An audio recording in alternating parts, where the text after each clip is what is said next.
खुलुमबाय बेयो बड'लेण्ड इंखं टेलिभिजन दिनैनि रादाबखौ फरायदों आं मिथिंगा बसुमतारी दिनैनि गाहाय रादाबफ्राव दङ बड'लेण्ड सेमेटारि मुंख्लं खाम्फायाव गाखोनानै मुंख्लंफोरखौ अपमान खालामग्रा आइजोखौ निमाहा बिनो दाबि होदों ससियेल मिडियानि गेजेरजों प्रमद बर'आ निमाहा बिबाय कभिड-19 नि हेंथायै जुजिनो आसामाव सा 1332 भलन्टियारफोरा अनलाइन रेजिस्टार खालामबाय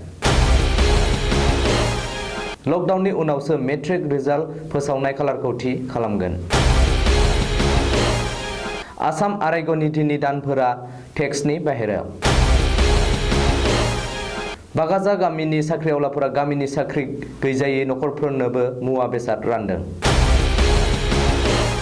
कभिड-19 नि थाखाय हादोर नाङैनि 14 सान लकडाउन फोसावनाय लोगो लोगो जेरावबो गोरिब नखरफोरा आंखालजों मोगा-मोगि जानांदों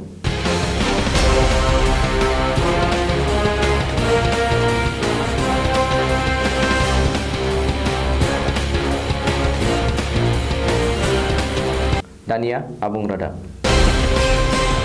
ससियेल मिडियायाव मोनसे भाइराल जानाय लाइकि भिडिअ'आ बयनिबो नोजोराव गोग्लैदों आरो गोबांसाखौनो खुद्रिखांहोदों मख'थावदि क'क्राझार देबोरगावआव थानाय बड'लेण्ड सेमेटारिनि मुंख्लं खाम्फायाव गाखोनानै रंजानाय बारजुमनाय आरो लाइकि भिडिअ' खालामनाय नुनो मोन्दों सासे आइजोखौ मिथिनाय बायदिब्ला आइजोआ एम.ए. थाखोनि फरायसा बबेखानि आइजोनि बे भिडिअ'आ ससियेल मिडियायाव भाइरेल जानाय लोगो लोगो आइजो आरो भिडिअ'खौ शुटिं खालामग्रा सानैनिबो सायाव खुद्रिखांदों दुलाराय रायजो राजाफोरा गोबांसायानो आइजोखौ रायजो राजानि सिगाङाव निमाहा बिनायजों लोगोसेनो बड'लेण्ड सेमेटारिनि गासैबो मुंख्लं खाम्फाफोरखौ गोथार हाबाफारिनि गेजेरजों सुस्रांनानै होनो दाबि होदों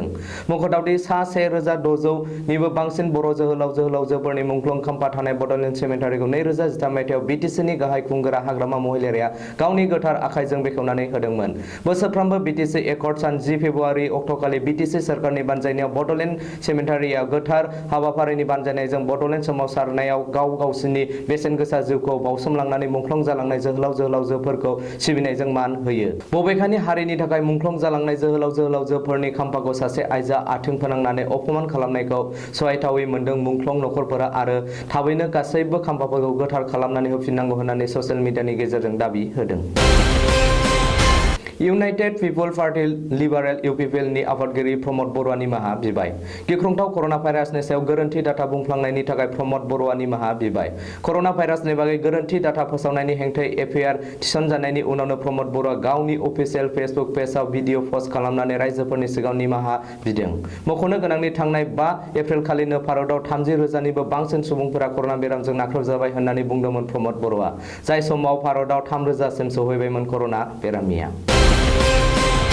आसामाव गिख्रंथाव कभिड-19 एबा कर'ना भाइरासनि हेंथायै जुजिनो थाखाय सा 1332 भलन्टियारफोरा अनलाइनाव रेजिस्टार खालामबाय मख'नो गोनांदि आसामनि बाहेरनि सावस्रि मावफारियाफोरजों लोगोसे समाजनि गासैबो थाखोनि सुबुंफ्रानो कर'ना भाइरासनि हेंथायै जुजिनायाव गावसोरखौबो बावसोमनो थाखाय अनलाइन रेजिस्टार खालामनो हागोन होननानै सावस्रि मन्थ्रि हिमन्त बिश्व शर्माया फोसावदोंमोन सावस्रि मन्थ्रिया हांख्रायनायनि उनाव दिनैसिम सा 1332 सोद्रोमाफोरा अनलाइन पर्टेलाव रेजिस्टार खालामबाय सुलुङाव मिथिनो मोननाय बायदिब्ला कर'ना भाइरासनि हेंथायै भलन्टियारनि जुजिनो थाखाय ओंखारबोनाय सा 132 सोद्रोमाफोरनि गेजेराव सा 290 डाक्टार सा 22 नार्स सा 149 पेरामेडिक्स सासे आसा मावफारिया सा 111 मेडिकेलनि फरायसा सा 17 कलेजनि फोरोंगिरि सा 52 इन्जिनियार सा 21 सोरखारि साख्रिआवला सा 4 साइन्टिस्ट सा 220 फरायसाफोर सा 26 फालांगिरिफोर सा 23 आईटीआई प्रोफेसनेल सा 10 काउन्सिलर सा 18 ड्राइभार सा 10 मिस्ट्रि सासे साख्रिनिफ्राय आजिरा मोननाय सा 48 फरायसालिनि फोरोंगिरिफोर आरो सा 252 गुबुन गुबुन थाखोनि सोद्रोमाफोर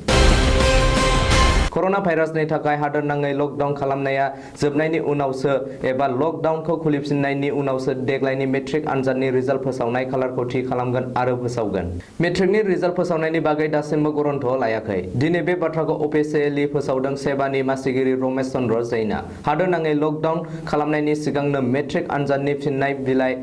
नायबिजिरनाया 84% आबुं जादों होननानैबो रमेश चन्द्र जैनआ फोरमायथिदों मख'नो गोनांदि फैगौ 15 मे खालि मेट्रिकनि रिजाल्ट फोसावनो थाखाय गिबियाव थि खालामदोंमोन सेबाया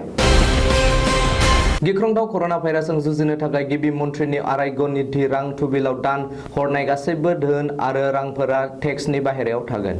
आरायग' निधि रां थुबिला जायखिजाया सोरखारनि टेक्स होनांनाय नङा। इनकाम टेक्स बिफान आरो राङारि मन्त्रालया बे बाथ्राखौ रोखा खालामदों। मख'नो गोनांदि गिबि मन्थ्रिनि आरायग' निधि रिलिफ फान्डआव दान फैनायफोरखौ टेक्स फ्रि खालामनो थाखाय आसामनि सावस्रि आरो राङारि मन्थ्रि हिमन्त बिश्व शर्माया लाइजाम लिरहरदोंमोन। बबेखानि दिनैसिम गिबि मन्थ्रिनि आरायग' निधि रिलिफ फान्डआव 12,934 सोद्रोमा आरो गुबुन गुबुन आफादफोरा दान हरनायजों गासै 31.95 कौटि रां जमा जाबाय।